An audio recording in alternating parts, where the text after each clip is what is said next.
एखादी व्यक्ती येते आणि ती म्हणते PO1च्या मॅडम अनाऊन्स करतात लता केसरकर म्हणून. पोलिंग एजंट म्हणून हे सर उभे राहतात आणि म्हणतात मॅडम ती लता केसरकर नाहीये. त्यावेळी आपण थोडं अलर्ट व्हायचं की हे असे का क्लेम करतात. आपण त्यांना विचारायचं तुम्हाला का वाटतं. पोलिंग एजंट हे लोकल असतात, ते बऱ्यापैकी लोकांना ओळखत असतात जेव्हा लाईनीत उभे राहतात. ते म्हणतात लता केसरकर ही 69 वर्षाची बाई आहे, हा बघा किती यंग आहेत म्हणून. त्यांनी चॅलेंज केलं. आपण त्यांना म्हणायचं तुम्ही सांगा ना कसं प्रूव्ह करायचं.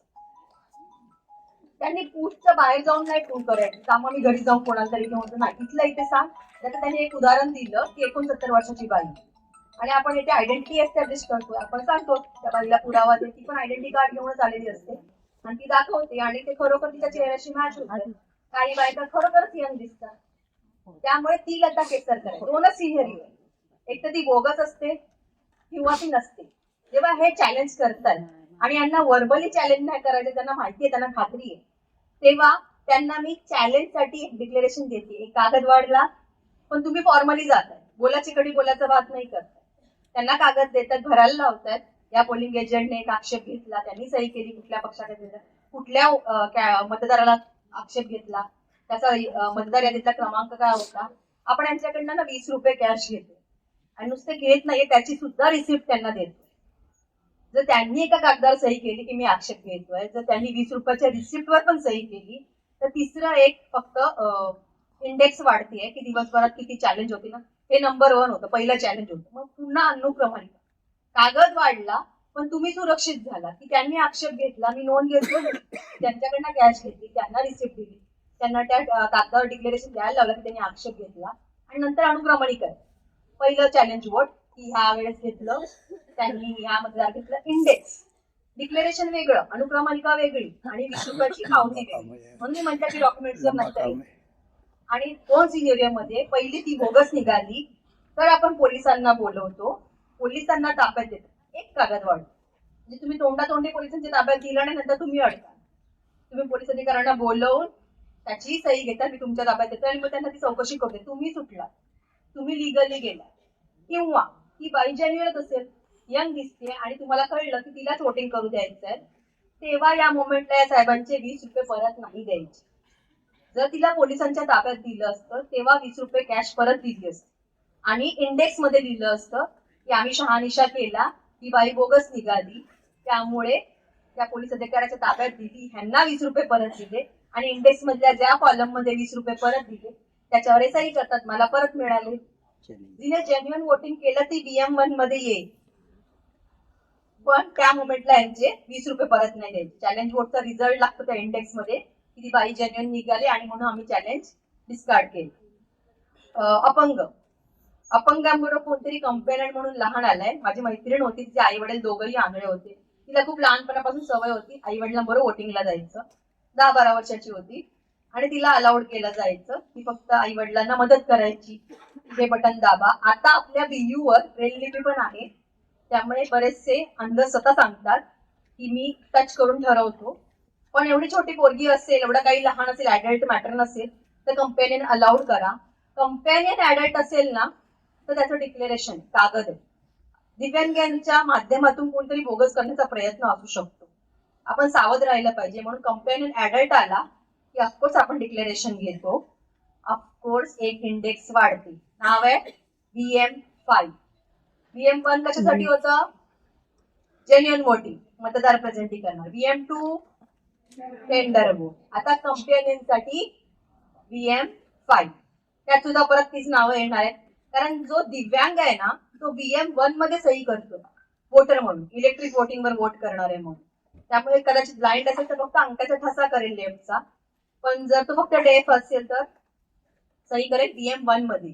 कंपेनियन आहे ना तो BM5 मध्ये सही करतो, तो त्याचाही ऍड्रेस देतोय, आपण त्याचा सुद्धा अंगठ्याचा ठसा घेतोय, आपण त्याला राईट हँडच्या इंडेक्सवर इंक लावतो PO2च्या मॅडम, कारण त्याने दिवसभरात एकालाच मदत करायची. आला, त्याने कंपेनियनला मदत केली. जो कंपेनियन ज्याला मदत केली दिव्यांग, त्यांच्या इथे नावाचा पुकारा झाला, पोलिंग एजंटने स्ट्राईक थ्रू केलं, रिमार्क मध्ये आलं, कारण ते ब्लाइंड होते, त्यांनी अंगठ्याचा ठसा दिला, त्यांचा मतदार यादीतला क्रमांक आला आणि एक रिमार्क आला PWD दिव्यांग आहेत म्हणून. त्याच मॅडमनी BM5 बाहेर काढलं कंपॅनियनला अजून एक कागद भरायला लावला. कंपॅनियनचं डिक्लेअरमेंट मी दाखवेन तुम्हाला कागद म्हणून, आणि VM5 मध्ये सुद्धा त्याची सही आहे. त्यामुळे तो कंपॅनियन अडकला, त्या डिक्लेरेशनवर सही केल्यामुळे तो लिगली अडकला की आता दुसऱ्यांना मदत करणार. VM5 मध्ये त्याचा ऍड्रेस वगैरे आहे, त्याची सही त्याच्या अंकाचा तसा आहे. येथून मग इकडे आला, ती स्लिप दिली योत्रीच्या मॅडमला आणि दिव्यांगाला घेऊन तो वोटिंग कंपार्टमेंट मध्ये गेला. कागद थोडासा वाढतो. मी तुम्हाला जेव्हा रिमार्क्स दाखवणार ना त्याच्यामध्ये ओव्हरसीजचा आला, ते तुमच्या यादीमध्ये पण लिहिलंय ओ म्हणून. तर त्या माणसाला फक्त आणि फक्त पासपोर्ट विचारायचं. तो म्हणेल 12 आयडेंटिटी प्रूफ असतात, बाकीच्यांसाठी आहेत सर. तुम्ही येणार आहात ओव्हरसीज, तुम्हाला रिमार्क नाही, तुम्ही फक्त पासपोर्ट वोटिंगला आणाल प्रूफ म्हणून. आणि SC सेवा मतदार सगळे आर्मीवाले, सगळे पोलीसमध्ये ड्युटीवर असतात, इलेक्ट्रिक वोटिंगला प्रत्यक्षात येऊ शकत नाही. यांना पेपर बॅलेट अलाउड असतं. तुम्ही पेपर बॅलेटचा भरला, सीबीचा फॉर्म भरला, बाहेर सबमिट केला. तुमचं मत वाया जाऊ देऊ नका, समोरची केस आहे कॅन्डिडेटला. तुमचं कोणतं आहे मतदार? ओके, आपले आरो येऊ द्या, त्यांच्याकडनं आपण या प्रश्नाचं उत्तर घेऊया. तर ते वॉर्ड वाईज निहाय वेगळं होतं. माझ्या कॉलेजमध्ये सुद्धा अरेंजमेंट केली जाते येणाऱ्या 11 तारखेला. तुमच्यासारखे जे ड्युटीवर आहे ना त्यांचं वोटिंग त्या दिवशी. आता अशा वाल्यांनी त्यांनी पेपर बॅलेट केलंय, त्यांचा शेरा ना PO1च्या मॅडमकडे येतो आणि तो दिसतच असतो. म्हणून आपण त्या सरांना म्हणायचंय तुमचं पेपर बॅलेट रिसिव्ह झालंय, तुम्हाला इलेक्ट्रिक वोटिंगवर अलाउड नाही. फक्त याला आपण नकार देतो आणि बाकीच्यांना त्यांची आयडेंटिटी क्लिअर नाही होत. त्यामुळे रिमार्क्स बघाल ना तुम्हाला कळलं पाहिजे की ह्याच्या पुढच्या फॉर्मॅलिटीज काय आहे. शिफ्टेडचं उदाहरण मी दुबासारखंच दिलं. शिफ्टेड रिमार्क तुमच्याकडे आहे तर याचा अर्थ त्या व्यक्तीला वोटिंग अलाउड करायची आहे. रिमार्क PO2च्या मॅडमने द्यायचं आहे आणि PRला सांगून झेडोला अलर्ट करायचं आहे. डेट तुमच्या यादीमध्ये दिसतंय की हा माणूस डेट आहे, तो वोटिंगला आलाय, त्याला नाही म्हणायचं तुम्ही वोटिंग नाही करायची. तुम्ही आयडेंटिटी एस्टॅब्लिश करायची, पुरावा बघायचा, योग्य असेल वोटिंग करू द्यायचंय. PO2च्या मॅडम रिमार्क देणार आहे, डेड व्यक्ती येऊन वोटिंग करून घ्या.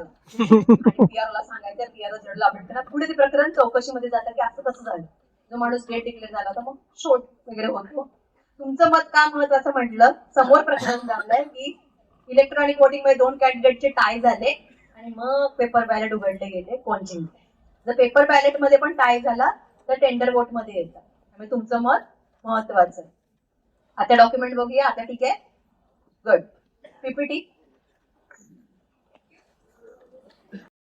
आणि 15ला सकाळी पहिल्या ट्रेनिंग मध्ये तुमचं झालंय. सकाळी मॉकपोल आहे, कितीला सुरू करायचंय? पण तुमची टीम कधी रेडी पाहिजे? 6ला. तर 6ला तुमची टीम रेडी आली, 6:30ला मस्त तुम्ही तयारी करताय आणि 6:30ला पोलिंग एजंट येणं अपेक्षित आहे. नाही आले तर काय करायचं? काम सुरू करायचं. 5, 10, 15 मॅक्स नाही, पुढे आपल्याला भरपूर काम आहे. ऑलरेडी त्यांच्यासाठी होतं, माझ्या टीमसाठी किंवा जनतेसाठी मॉकपोल नव्हतं. त्यांना दाखवायचं होतं की माझी मशीन व्यवस्थित चालू आहे. मग असं का करताय? त्यामुळे मॉकपोल आपल्याला असंही करायचंय. किती मॉकपोल मध्ये वोट्स करायचे आहेत? सगळ्यांचं होमवर्क झालंय. मॉकपोल मध्ये तुमचं मशीन तुम्हाला कळलं ना बिघडलंय तर ठीक आहे, PRO झेडला सांगतो काहीतरी एरर येतोय आणि तो त्याच टायमाला दुरुस्त होतो आणि मॉकपोल जर असं लेट होतं. पण जर वोटिंग चालू आहे आणि एरर यायला लागला डिस्प्लेवर CUच्या किंवा तो वोटर कंपार्टमेंट मध्ये गेल्यानंतर BP येत नाहीये, BU मध्ये काहीतरी प्रॉब्लेम झालाय, तर अर्थातच आपण तिकडूनच कळवतो. पण झेडो चेक करतो आणि दुसरी मशीन मागवतो. जर BU फक्त बदललं ना तर मॉकपोल पुन्हा होत नाही. CU बदललं ना तर पुन्हा एकदा मॉकपोल घ्यावं लागतं. यावेळेस 50 मतदार नाही, जितके कॅन्डिडेट आहेत आणि एक नोटा, प्रत्येकाला एकच मत द्यायचं. 7 कॅन्डिडेट आहेत, 8वा नोटा, प्रत्येकाला एक एक. पुन्हा ते पोलिंग एजंटला दाखवायचं. बदल 3:30 ती बंद पडली BU आणि CU पण बंद पडली. CU बदलले आणि मॉकपोल घ्यायची वेळ आली. तर यावेळी 50 नाही घ्यायचे, वेळ नाहीये. प्रत्येक कॅन्डिडेटला एक आणि नोटाला एक दाखवायचं पोलिंग एजंट आणि पुन्हा सिलिंग. बघा सिलिंगचं काय झालं होतं, आपण सिलिंगचे एवढे व्हिडिओ बघितले, सिलिंगचं हँड सॉन्ग घेतलं. हे सिलिंगचं सगळं प्रकरण आहे ना, हे तुमचं काम वाढवायला नाहीये. सेकंड वाली किती?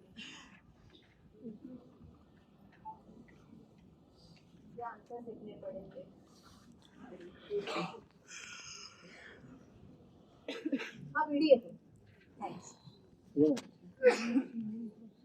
आपल्या वोटिंग मशीन मध्ये सीयू मध्ये डेंजरस बटन आहे क्लिअर. चुकून माकून तुमच्याकडनं दाबलं गेलं ना नाही का क्लिअर केलं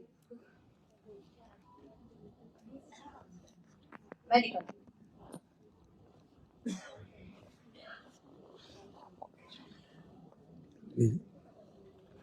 हा क्लिअर बटन जाम डेंजरस आहे. तुमचं वोटिंग झालं चुकून माकून दाबलं गेलं तर सगळ्या महिन्यात पाया जाईल. म्हणून मॉकपोल झाल्यावरती आणि तुम्ही पहिल्यांदा क्लिअर बटन दाबलं की मॉकपोल मी क्लिअर केलं, खऱ्या वोटिंगसाठी मशीन 0 वर आणली, त्याच्यानंतर क्लिअर बटन सील असलं पाहिजे. As simple as that. आणि रिझल्ट हा मॉकपोलचा बघण्यासाठी होता. ओरिजिनल वोटिंगचा रिझल्ट बघणं हा तुमचा अधिकार नाही, ना पोलिंग एजंटचा ना तुमच्या टीमचा. त्यामुळे रिझल्टही मॉकपोल झाल्यावरती सील झाला पाहिजे. म्हणून सकाळी जेव्हा 6:30 आपण मॉकपोल घेतो, सगळ्या कॅन्डिडेटला काही मतं देतो, टोटल 50 करतो, रिझल्ट पोलिंग एजंटला दाखवतो आणि आपण ते डेंजरस बटन क्लिअर दाबतो, पुन्हा टोटल दाबतो आणि 0 दाखवतो. त्या मोमेंटला सिलिंग आहे. सिलिंग करताना अर्थातच सीयू हे बंद असलं पाहिजे. आणि सिलिंग करताना मध्ये एक छोटं सील पहिलं जातं, त्याच्यामुळे बटन बंद होतात, मग कंपार्टमेंट बंद होतं. मग क्लोजला लागणार एक टॅग असतो, त्याच्यामुळे क्लोज बटन मला संध्याकाळी हवं आहे. त्याला एक स्टेन्सिल असते, क्लोज बटन दिसत राहिलं पाहिजे.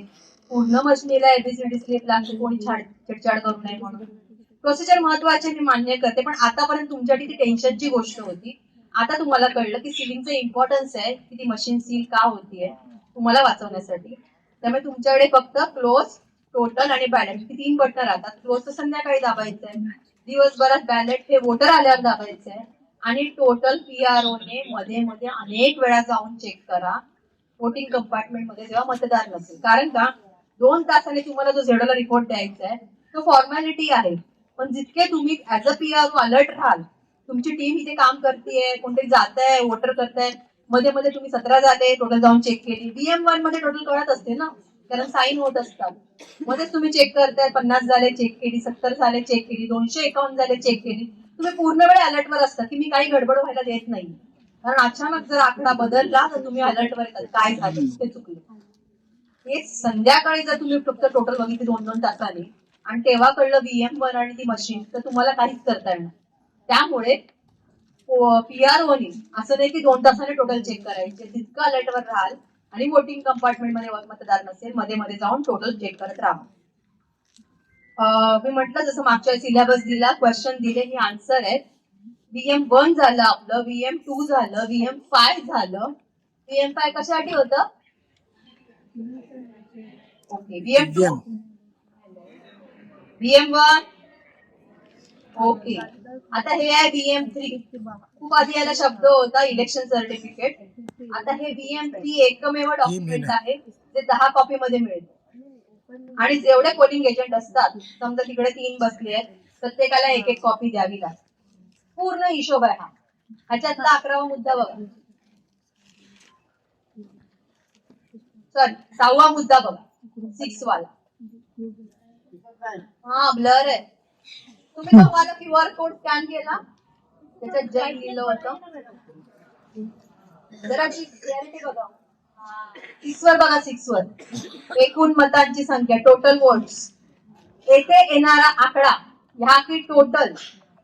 एक और डॉक्यूमेंट आएगा पीआरओ की डायरी, उसमें है 11 नंबर का पॉइंट टोटल, और है आपकी मशीन टोटल.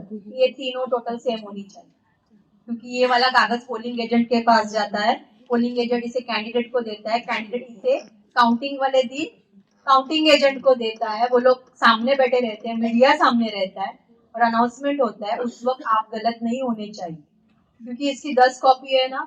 मेरे पास एक टीम थी, सब लोग मदद कर रहे थे, PO1 भी मदद कर रहा है, PO2.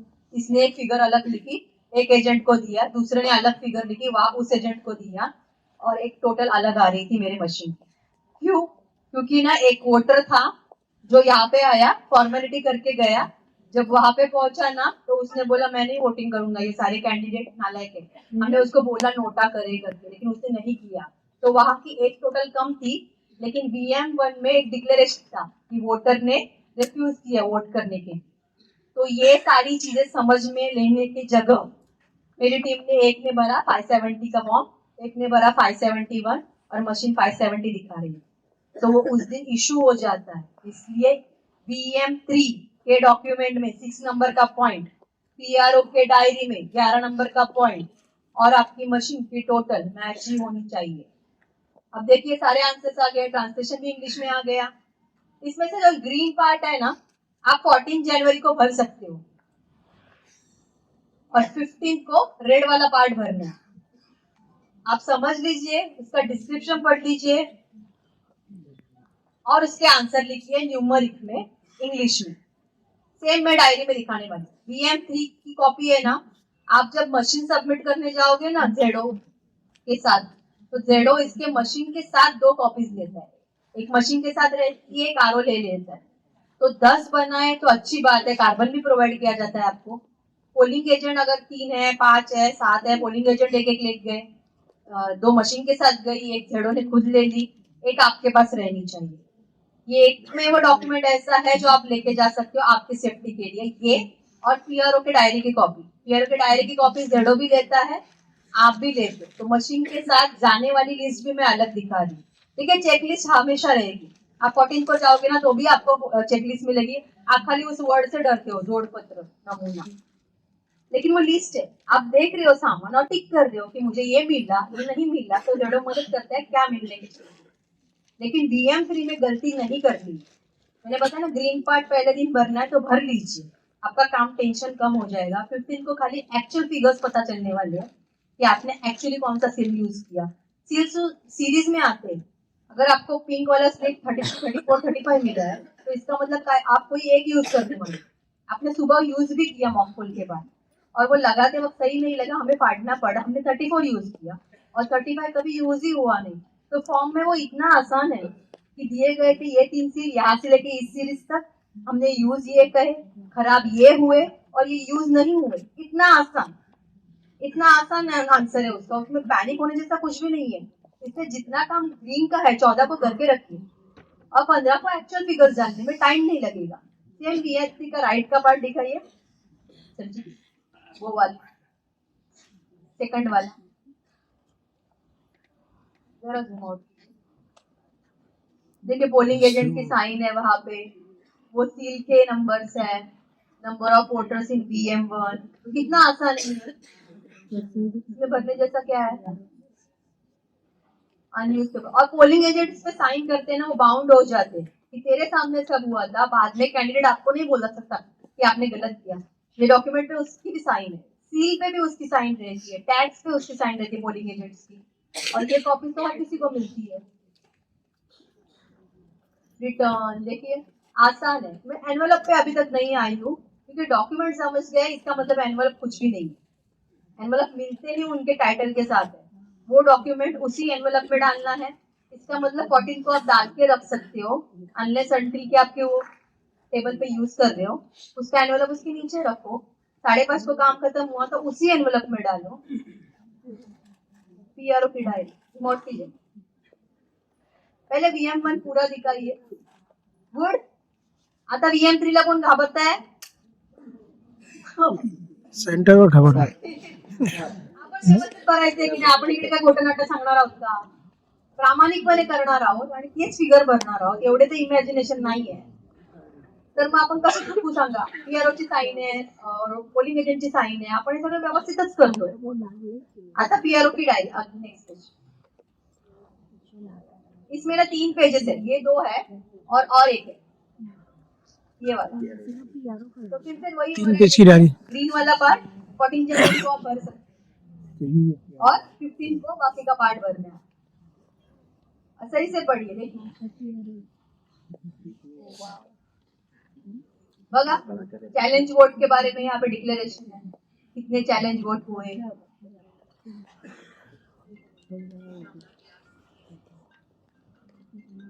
आपको सीयू मिलता ही है विद सीरियल नंबर, डालने में कितना टाइम जाता है। आपके पेपर शर्ट है, आइए नीचे आइए। जो कलर आहे वो एक तर एबीसी, दुसरं जे रंगाचं येईल काय ते नाही नाही, हे तुमच्यासाठी आहे। तो पहिला क्यूआर दाखवला ना, तो क्यूआर दाखवून की पीपीटी तुम्ही डाउनलोड. अहो आन्सर कोणती शिक्षिका देते सांगा. तर ते पास होऊन जातं. बहुत सिंपल है. उसका अंडरस्टैंडिंग भी और उसके फिगर्स भी, क्योंकि फिगर्स आपको पता चलेंगे. Done right.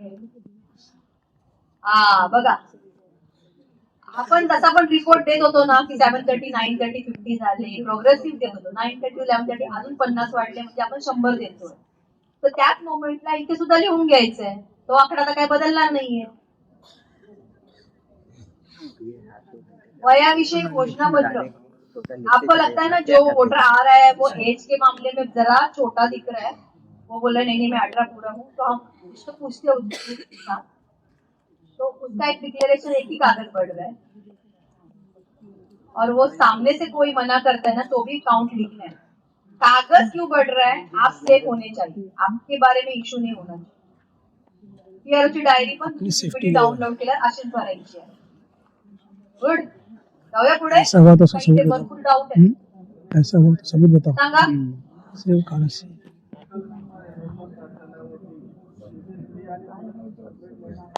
हो लिहायची आहे. ते आपण व्हॉट्सअपवर पण तशीच पाठवतो. आपण सुरुवातच तशी करायची आहे. फॉर एक्झाम्पल 23 28 50 असं लिहायचं. म्हणजे मेल 23 28 महिला आणि टोटल 50, किंवा आधी टोटल लिहायचे आणि मेल फिमेल. इथे सुद्धा मेल फिमेल आहे, नुसतं टोटल नाहीये.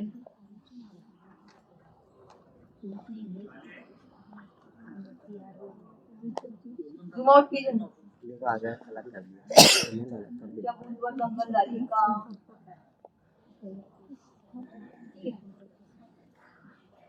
बूथ पर दंगल. डिक्लेरेशन 4 है आपके दिन भर एज अ पीआरओ. एक सुबह वोटिंग स्टार्ट हो रहा है, दूसरा आसान है वोटिंग एंड हो रहा है, तीसरा है सीलिंग का, सील ऐसा हुआ, और चौथा है in the case of EVM machine की कुछ गड़बड़. 4 ही डिक्लेरेशन.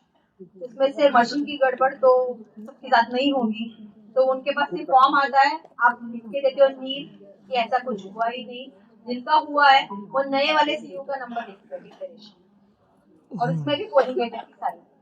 पोलिंग स्टार्ट के भी डिक्लेरेशन पे पोलिंग एजेंट की साइन है, एंड पे भी वही है, और सिर्फ बचा सील पे भी साइन है. तो आप चारों डिक्लेरेशन करके फिर एनवलप दिखाऊंगी, इस एनवलप में कौन सा डिक्लेरेशन जाएगा. फोटो देखिए, ये चीज मिलने वाली है आपको 14 को.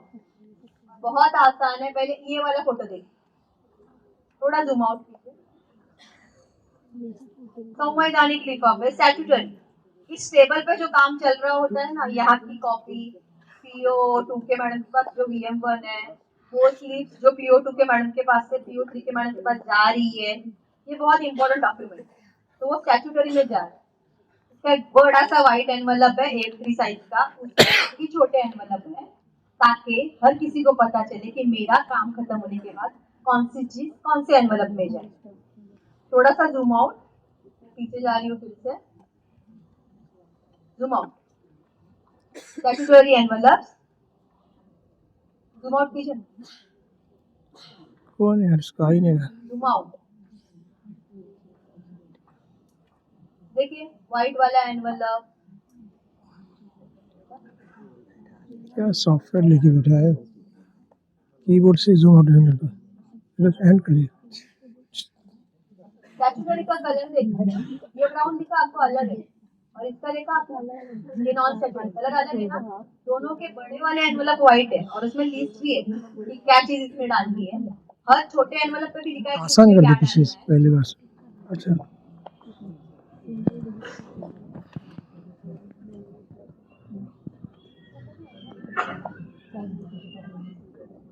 हमें कुछ सील का देखना है.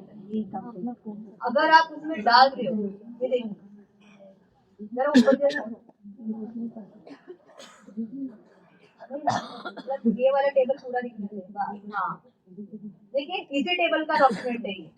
क्योंकि हमें 3 दी गई थी, चिन्हांकित मतदार याद्या 3 पुरवल्या गेल्या होत्या आणि एक वापरली. PO1च्या मॅडम बसलेल्या होत्या, स्ट्राईक थ्रू करत होत्या, तर ही स्ट्राईक केलेली कॉपी त्या वाल्या एनवलप मध्ये आहे. Envelope of use mark copy electoral roll, round वाला एनवलप. वो अंदर डाल दिया, उसे बंद कर दिया. फिर VM1 के मैडम का रजिस्टर लिया, उसे अलग एनवलप में डाला. उसका एनवलप पे टाइटल था, उसे भी सील कर दिया. तीसरा था वोटर स्लिप, जो इस्तेमाल हुई, एक्चुअल वोटिंग 800 हुआ और 800 स्लिप पीओ3 के मैडम के पास कलेक्ट हुई, वो सारी एक एनवलप में फिर सील हुई।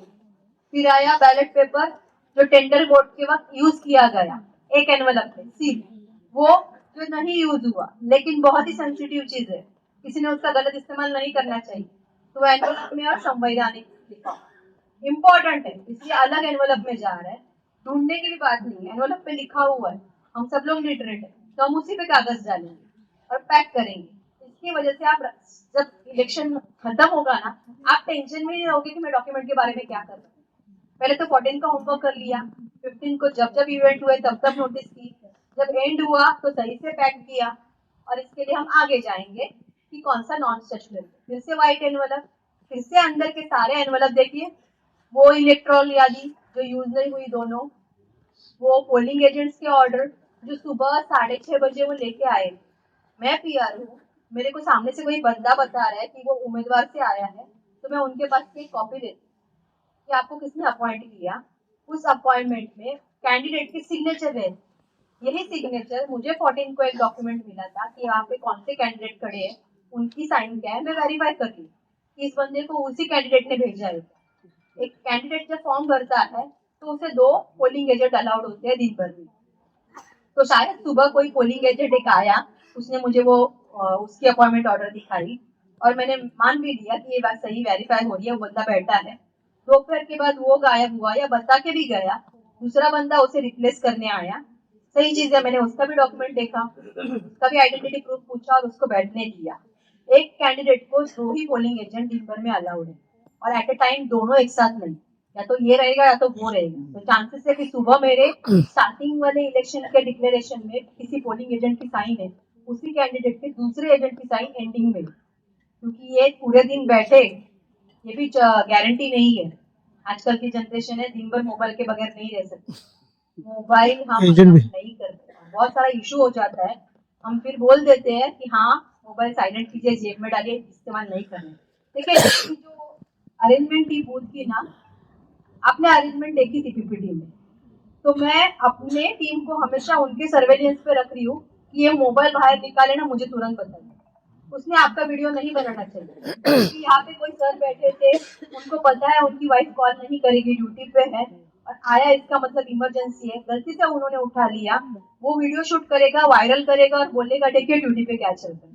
तो किसी को भी इमरजेंसी है, फोन लेके बाहर जाइए, बात कीजिए, इंक्लूडिंग पीआरओ, क्योंकि पीआरओ एक्चुअली मोबाइल अलाउड है, क्यों, क्योंकि वो जेडो के साथ कनेक्शन में है, वो व्हाट्सएप पे कुछ ना कुछ भेज रहा है, रिमार्क्स भेज रहा है, वोटर्स के लिस्ट भेज रहा है, लेकिन उसको भी अगर प्राइवेट कॉल है, इमरजेंसी है, तो बूथ के बाहर जाना है, हर किसी को इंक्लूडिंग पोलिंग एजेंट, बाहर जाके बात करनी है, मोबाइल अलाउड नहीं है, सिर्फ इसीलिए अलाउड कर रहे हैं कि आप इमरजेंसी में बाहर जा सकते, उस पर लेके कुछ देखते बैठना है, सर्फिंग करना है, दूसरे की वीडियो निकालना है, ऐसा नहीं होना चाहिए।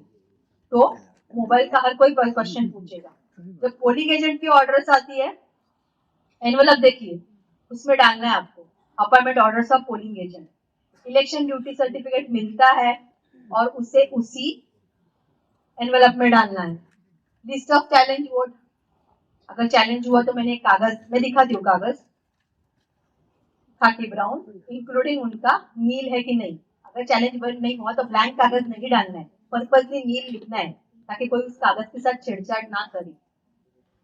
पीडब्ल्यू के साथ जो डॉक्यूमेंट्स क्लियर डिक्लेरेशन के लिए आए थे, चैलेंज वोट की रिसीप्ट, वही कैश, फॉइल पेपर सील या अनयूज एक साथ एक एनवलप में, वोटर्स की वो स्लिप जो इस्तेमाल नहीं हुई अलग एनवलप में, स्पेशल टैग यूज नहीं हुए, फॉइल टैग, एबीसीडी सील जो नहीं है, जरूरी नहीं है, अभी इलेक्शन तो हो गया, वो नॉन स्टैट्यूटरी, उनके कलर ऐसे और इनकी लिस्ट भी है। तो आपके पास पीपीटी आ गई, अभी आपको पता है प्रूफ क्या क्या चीज कैसे डालनी। और वाले एनवलप देखिए, पीआरओ की जो हैंडबुक है, रूल बुक है, मार्कर पेन है, इंक पैड है, प्रो मेटल सील है, राउंड सील है, ये एनवलप खुला रखना पड़ता है, उसमें डाल के तो रखा, आप सीपीएस पे पहुंचते हो ना, वो लोग क्रॉस चेक करते कि आपने वो वापस लाया कि नहीं, तो बंद नहीं कर सकते, डाल के रखना। ईवीएम मशीन के साथ देखिए, मैंने बताया था VM3 की 2 कॉपी, पीआरओ के 4 डिक्लेरेशन, पीआरओ की डायरी, अब वो विभेदक चिन्ह डिवाइडर आपके बूथ का रहेगा, मतलब 156A ऐसा फ्रंट स्लैश वाला रिमार्क्स रहता है जो सीलिंग में काम आता है लास्ट में, वो उसमें ही वो एनवलप भी खुला रखना है क्योंकि वो क्रॉस चेक होता है कि आपने वापस किया क्या। चैलेंज वोट का एनवलप लिखा हूँ। डिक्लेरेशन तो आपने देख ली है। नहीं ओके मतदान VM1 अभी सबको याद हो गया ना। यहाँ पे वो नंबर आ रहा है, यहाँ पे वोटर साइन कर रहा है, वहां पे रिमार्क स्पेशल केस में आ रहा है। उसके स्टार्टिंग में भी डिक्लेरेशन है कि हमने सुबह 7:30 को स्टार्ट किया और 0 वोट थे। एंड में भी आता है कि लास्ट नंबर 771 आया, पोलिंग एजेंट की साइन दिया, VM1 सिक्योर हो जाता है कि हमने सही से काम किया।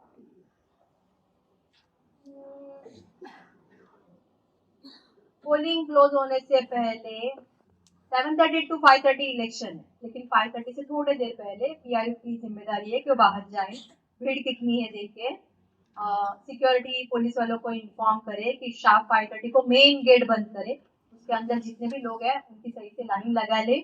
आपके बूथ के बाहर जिन्होंने लाइन लगाई है उनको एक बार क्रॉस चेक करे क्या वो आप ही के बूथ में आने वाले। वोटर स्लिप रहती है, ऐसा नहीं कि वो बंदा आपके पास लाइन लगा रहा है फिर एक्चुअली PO1 के सर के पास आ रहा है, फिर पता चला अपना वोटर तो था ही नहीं वो अपने लिस्ट में, वो बेचारा खुद का वोट ढूंढने जाता है, वहां के PRO ने मशीन क्लोज कर दी। तो इससे अच्छा है कि आपके लाइन में जो है ना क्रॉस चेक करे कि आप ही के पास वोटिंग के लिए आने वाले हैं। फिर अगर 30 लोग खड़े हैं पेपर फाड़िए, 30 स्लिप बनाइए, PRO साइन कीजिए, 1 से 30 नंबर कीजिए, लेकिन जो बंदा आखिर में खड़ा है उसके हाथ में 1 नंबर दीजिए ताकि वो अगले बार तक आपको पता चले। जिस मोमेंट में आपके हाथ में चिट्ठी आती है 1 नंबर, आपको पता है आपका आखिरी वोटर आया, फिर से आपने टोटल चेक की और फिर आपने क्लोज बटन दबा। अब 5:30 बज गए, इसका मतलब क्लोज दबाने की घड़ी नहीं करने वाले। आपकी जरूरी है जिम्मेदारी है कि आपका हर कोई वोटर छूट ना जाए, वो टाइम पे आया था।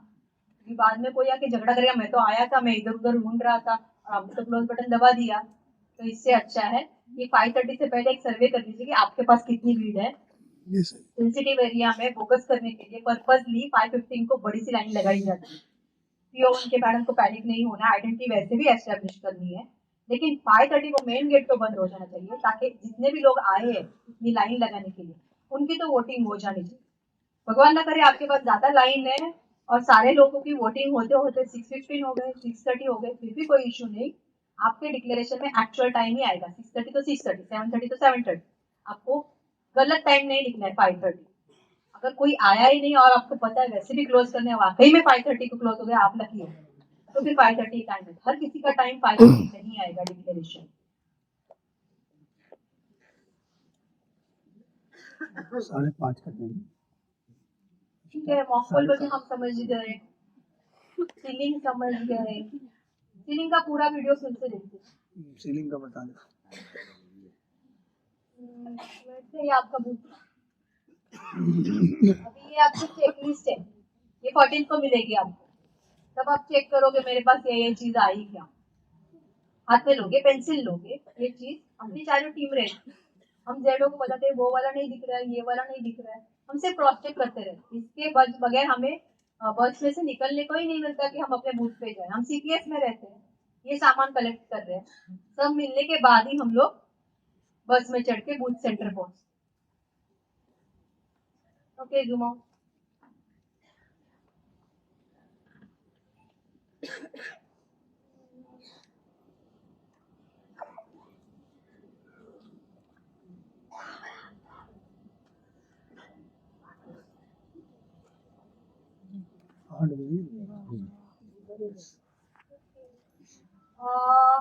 पहिली वाली बघायची आहे, कागद बघायचे, चॅलेंज वोट, कंपेरियनचे डिक्लेरेशन वगैरे। आता नाही ना टेन्शन, PPT फर्स्ट वाली लगाएंगे, PPT हाँ PPT पिछली वाली हफ्ते में लगा रहे थे वो लावणार, परत लावणार, QR कोड दोन्ही लावणार, PPTचाही आणि व्हिडिओचाही। काही जण व्हिडिओ बघायला पण लागेल। ओके सामान जमा करना।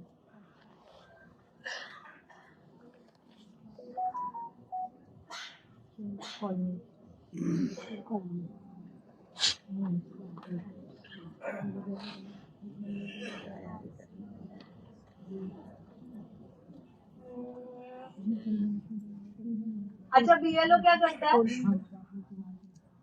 BLO booth level officer. हाँ, बीएलओ का काम है कि अपने बूथ पे अपना ही बंदा पोहोचना चाहिए। काही वयस्कर व्यक्ती आहे, फर्स्ट टाइम वोटर आहे, त्यांना असं वाटतं की आपण त्या बूथवर जाऊन डायरेक्ट लाईन लावूया, ते जर PO1 कडे आले तर PO1 नहीं एवढा वेळ घालू शकत। एक 1200 व्यक्ति में इसको कहाँ ढूंढूं? तो पता ही नहीं है कि वो कहाँ पे वोटिंग करने वाले। तो उसे बताना है कि बीएलओ बैठा है, बताइए। बीएलओ के पास अल्फाबेटिकल ऑर्डर रहती है और बहुत दिनों से इस पे काम कर रहा होता है, तो ऑलरेडी पता होता है कि उस बंदे का बूथ कहाँ पे आएगा, वो उसे सही से गाइड करेगा, इसी बूथ पे जाके लाइन लगाए। तो बीएलओ का काम है PO1 का काम कम करना।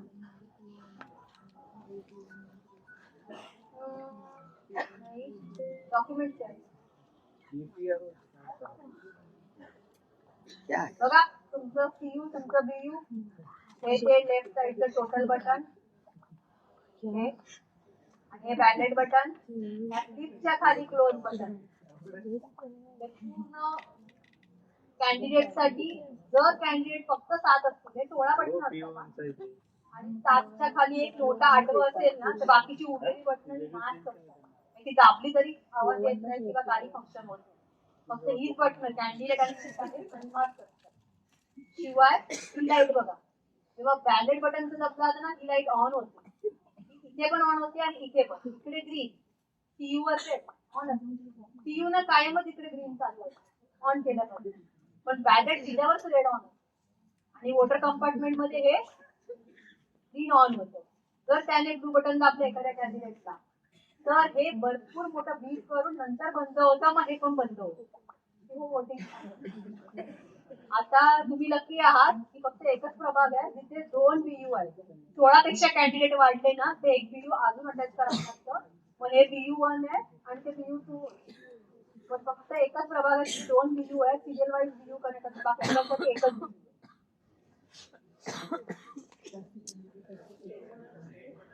क्लोज एंड नाही म्हणायचं आपण त्याला, हे क्लोज बटन आहे। त्याच्यामध्ये कसं आहे की जर समजा वोटिंग जेन्युइन प्रोसेस मध्ये चालू आहे, दुपारची वेळ आहे आणि माझी ऑलरेडी 200 वोट झाली आहेत, तो माणूस तिथे पोहोचला, त्याने आयडेंटिटी एस्टॅब्लिश केली, इंक लावली, PO3च्या मॅडमकडे आला, त्यांनी बॅलेट बटन दिलं आणि त्याच्यानंतर तो नकार देतोय ना, तर आपल्याला त्याच्या पुढचा माणूस घेता येईल। त्यामुळे आपली टोटल बदलणार आहे। आपण VM1 मध्ये 571 वर आलोय, आता आपली मशीन 570 दाखवणार आहे, कारण तो वोटिंग करून नाही गेला, पण पुढची माणसं आपण चालू ठेवू शकतो, त्यांना अलाउड करू शकतो आणि आपण VM1 मध्ये एक रिमार्क देतो, मतदानास नकार। त्याच्यामुळे ती टोटल टॅली होते की का इथे 570 तिथे 571 आहे, तर त्या माणसाने नकार दिला, ही गोष्ट आहे। पण तो माणूसच शेवटी आला तेव्हा बॅलेट बटन दिलं, आता तो म्हणतो नकार नाहीये, त्याच्या मागे पाठवायला कुणीच नाहीये उभं, त्या मोमेंटला सीयूचा पॉवर ऑन स्विच बसता, तो व्हिडिओ मध्ये बघा, तो बंद करायचा, त्याच्यामुळे ते बॅलेट फुकट जातं, ब्लँक जातं। मग ते आम्ही ना वॉशिंग मशीन मध्ये काय घालायचं दिसलं की डायरेक्ट पॉवरच बंद करतो।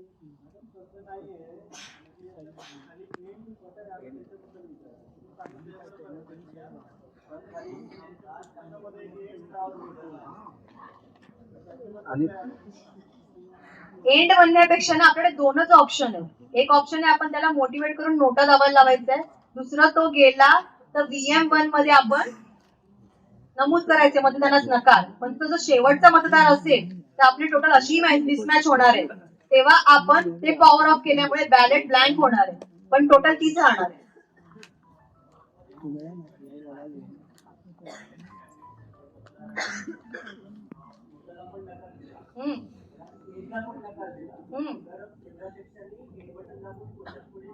एंड म्हणजे क्लोज आहे ना, at the end of polling म्हणताय तुम्ही। मध्ये असेल ना तर मी सांगतेय की आपल्याला पुढचा कॅन्डिडेट घेता येतो। टोटल मध्ये VM1 मध्ये एक रिमार्क वाढतो, मतदानास नकार। 571 मी बोलले ना, त्याने VM1 मध्ये सही केली म्हणून 571 झालं, मॅडमने बॅलेट दिलं, हा इथे येऊन नाही म्हणतो, निघूनही गेला, आता ते 571 राहणार आहे, मशीन 570 राहणार आहे, पण VM1च्या रिमार्क वर आलंच पाहिजे मतदानास नकार। 572 कसं एक तास total 571 at the end of the पोलिंगला कोणतरी तुम्हाला विचारणार आहे की हा ही टोटल मिसमॅच का झाली, आपल्याकडे त्याचा पुरावा असला पाहिजे. काय तर आम्ही BM1 मध्ये रजिस्टर केलं. त्या मोमेंटला PO2च्या मॅडमने PRO ला सांगितलं, PROने झेडवर अपडेट केलं की ह्या नंबरवाल्याने मतदानास नकार दिला. BM1 फास्ट एक रजिस्टर आहे हा, पण त्याने एंडला केलं ना तर पर्यायच नसते, बॅलेट बंद करावं लागतं. एंड ऑफ द पोल आहे सर. सुरुवातीला हे सगळं मॅनेज करता येतं कारण वोटिंग कंटिन्यू चालू असते. आपण व्हिडिओ बघे ना, व्हिडिओवर दाखवलं गेलं आहे. म्हणून म्हटलं व्हिडिओ शांतपणे बघा. व्हिडिओवर ते सुद्धा आहे की बॅलेट बटन दिलं आणि त्याने नकार दिला तर काय करायचं. बोला. नाही मी आताच बोलले, तुम्ही लेट आलात का?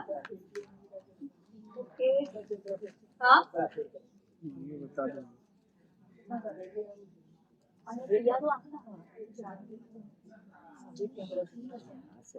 तुम्ही पण वोटरला वोट असलं पाहिजे. तर ब्लाइंड असेल तर लावता येतं, एखादा हाताने अपंग असेल ना त्याच्या इथे हाताला लावता येतं, त्याला इथपर्यंत हात त्याला इथे लावता. दोघांनाही पण वोटरच्या लेफ्ट आणि कंपनीच्या राईटला, कारण कंपनीला स्वतःच पण वोटिंग करायचं बाकी असतं. ही यादी ती PO1च्या मॅडम घेऊन बसणार. येथे नाव आहे, येथे नंबर आहे वरती. आता येथे अब्दुल खान 565 लिहिलंय तर रेड पेन घेऊन PO1च्या मॅडम इथून इथपर्यंत काट मारतात. आणि फिमेल असेल तर काट मारून इथे सर्कल करत. जर थर्ड जेंडर असेल तर पूर्ण काट आणि इथे स्टार करणार. इथे सर्कल येणार होता ना, तिथे स्टार करणार, याचा अर्थ थर्ड जेंडर. ही मार्क कॉपी आहे, ती दिवसभर चालू राहते आणि म्हणून ही वेगळ्या एन्व्हलप मध्ये जाते. आपण ती पुढे मार्क केली ती पण बघणार आहोत. या BM1 रजिस्टर आहे ते PO2च्या मॅडम कडे होतं. आता रिमार्क काय होतंय बघा. त्या माणसाचा इथे नंबर आला 562. त्या माणसाने सही केली, ब्लाइंड असेल तर अंगठाचा ठसा दिला. रिमार्क मध्ये ज्याने मतदानास नकार दिला त्याचं इथे लिहायचंय. रिफ्यूज टू वोट इंग्लिश मध्ये, नाही तर मतदानास नकार किंवा PWD किंवा ऍबसेंट किंवा शिफ्टेड किंवा डिलीटेड किंवा ओव्हरसीज किंवा दुबार. पण ज्या मोमेंटला रिमार्क येतोय त्या मोमेंटला PO2 PRO ला आणि PRO झेडोला अलर्ट करताय कोणता रिमार्क आहे. असं नाही की एंड ऑफ द डे सांगायचं. ही ती पावती मी म्हटलं PO2च्या मॅडमला 14 तारखेला याच्या 1200 पावत्या मिळाल्या. तर त्यांनी इथे वरती 1 to 800 पर्यंत नंबर घालून ठेवायचे, इथे सही करून ठेवायची आणि PO1च्या मॅडमने अनाऊन्स केलेला नंबर इथे लिहिला, इथे पण लिहायचा. म्हणजे पटापट होत. त्यांना फक्त इंक लावायची आहे, इथे साईन घ्यायची आहे आणि ही स्लिप मतदाराला द्यायची आहे. ही स्लिप तो घरी नाही घेऊन जाणार आहे, तो PO3कडे देणार. पेपर बॅलेट तुम्हाला 20 दिले जातात. उमेदवाराची यादी फायनल झाली ती अशी दिसते. तुम्हाला एक स्टॅम्प दिला जातो स्वस्तिकचा आणि स्टॅम्प पॅड. त्यांनी त्यांच्या चिन्हावर तो स्टॅम्प मारायचा. एन्व्हलप मध्ये टाकायचे, एन्व्हलप पुरवलेले असतात आणि बंद करून सील करून PROला द्यायचे. परमनंट मार्कर, तुमचा PRO ची डायरी आणि BM पहा बरे. जर तुमचा PO1चा व्यक्ती हुशार असेल तर ती वाली चिन्हांकित यादी आणि हे टेबलावर चिकटवणं, इकडे टिक केल्यावर इकडे पण टिक कर. जर PO2च्या मॅडम ओके असतील हे करायला तर त्यांना करू द्या. CU3 वर कोण बसला असेल तर त्यांना सुद्धा मेल फिमेल करायला हरकत नाही. थर्ड जेंडर मध्ये ना इथे फक्त 11 टाकायचं. म्हणजे इकडे आपण प्रत्येक वेळेस स्ट्राईक करतो, मेल आली एक स्ट्राईक, फिमेल आली दुसरं. पण थर्ड जेंडरला नुसता इथे 11 टाकायचा की या 2 तासात 3 येऊन गेले, 1 येऊन गेला आणि रिपोर्ट मध्ये तेही द्यायचं. तुमची बाकीची स्टेशनरी तुमची टीम असं काही नसतं. सगळ्या फिमेल अशी टीम नसते किंवा सगळे मेल अशी टीम नसते. नाहीतर PO1च्या ह्याच्यात सर बसले आणि कोण बुरका घालून आलं मग काय होणार. तुमच्या टीम मधल्या लेडीजला तिची आयडेंटिटी तुमचं पोलिंग बूथ बघा. मी म्हटलं होतं ना, माझा पर्सनल एक्सपिरियन्स आहे ना की मी त्यांना असं बसवत नाही. पोलिंग एजंटला असं बसवते की त्याने मोबाईल काढला की माझी टीम सांग. त्यांना माझ्या मागे बसवत नाही, त्यांच्या मागे मी बसते.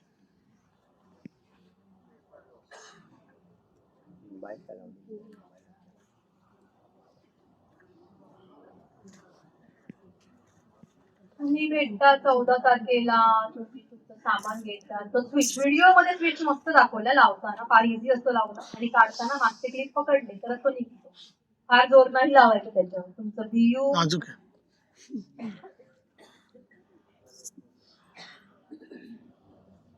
मॉकपोल तुम्ही 14 ला जाऊन त्या ईव्हीएम ठेवायचे, त्याच्याबरोबर छेडछाड नाही करायची, क्रॉस चेक नाही करायचे, बॅटरी बिटरी बघू का ते ऑन क्या लड़की है चलिए. झालं पाहिजे 15 ला.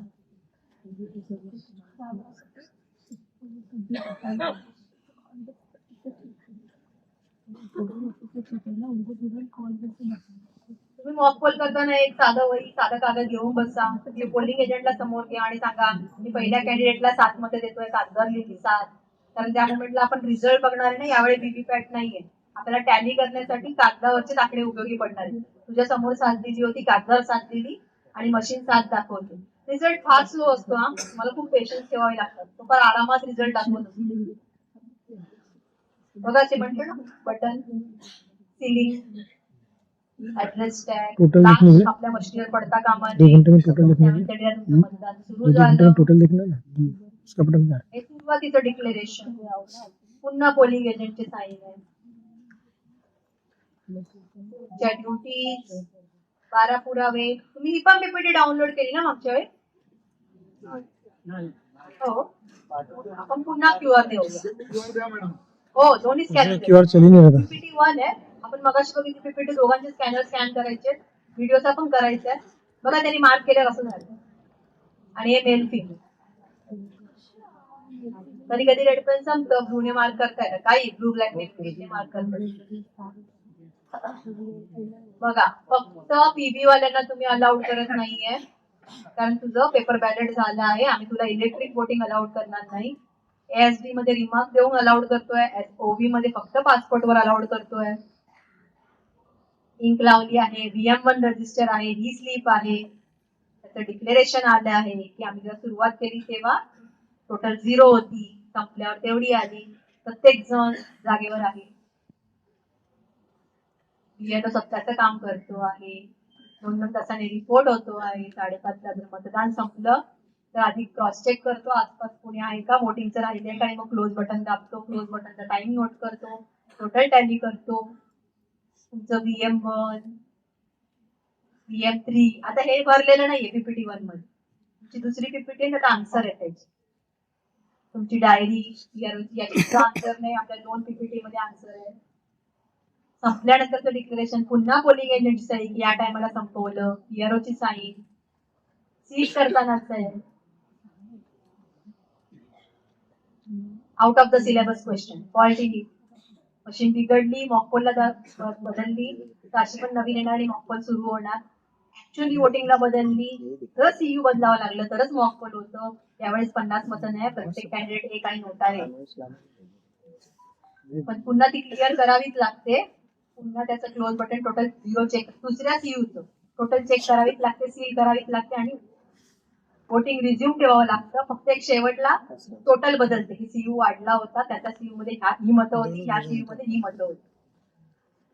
ईव्हीएम मधला बिघाड तुमच्याकडून नाही झालं तर नुसतं नीट करून द्यायचं. नवीन वाल्या सीयूचा नंबर येतो नवीन क्वेश्चन आला. बघा हे ते डिक्लेरेशन.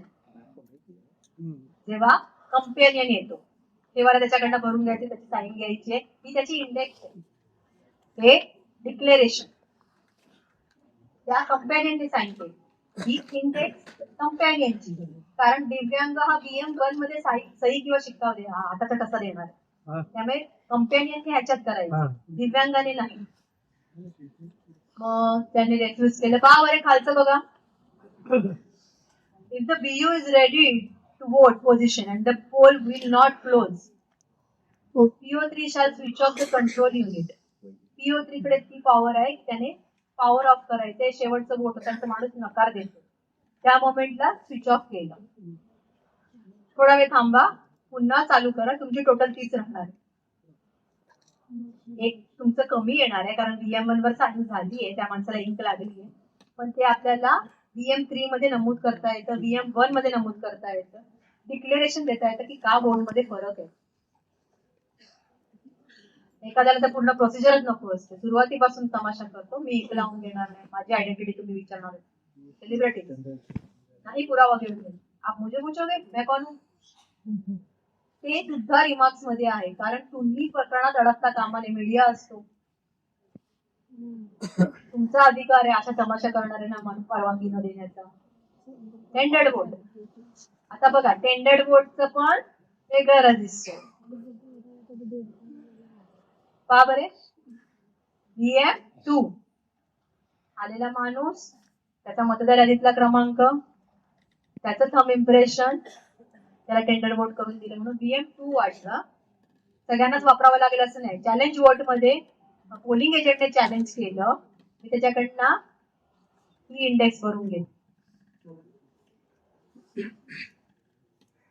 म्हणजे त्याचा वोटर आयडी मध्ये नंबर का होता, आक्षेप घेणारा पोलिंग एजंट कोण होता, त्याच्याकडनं मी 20 रुपये घेतली.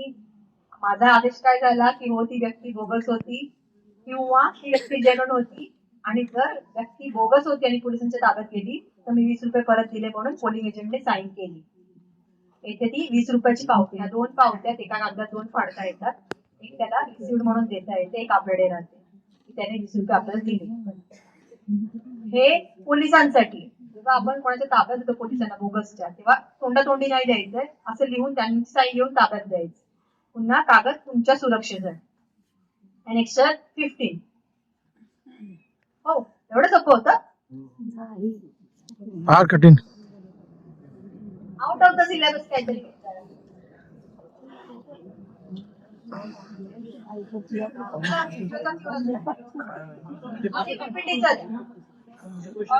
आउट ऑफ सिलेबस जो खाने वाने का क्या है, हम लोग के खाने पीने का कुछ इंतजाम है कि नहीं?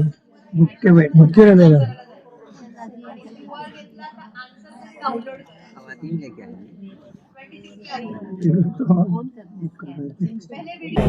कैमरा आप भी आ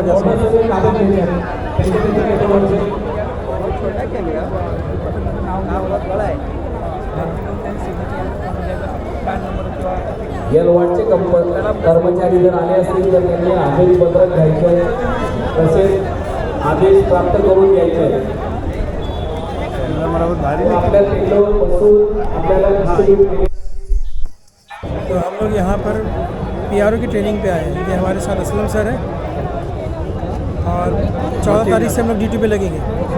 सर आपका नाम क्या है?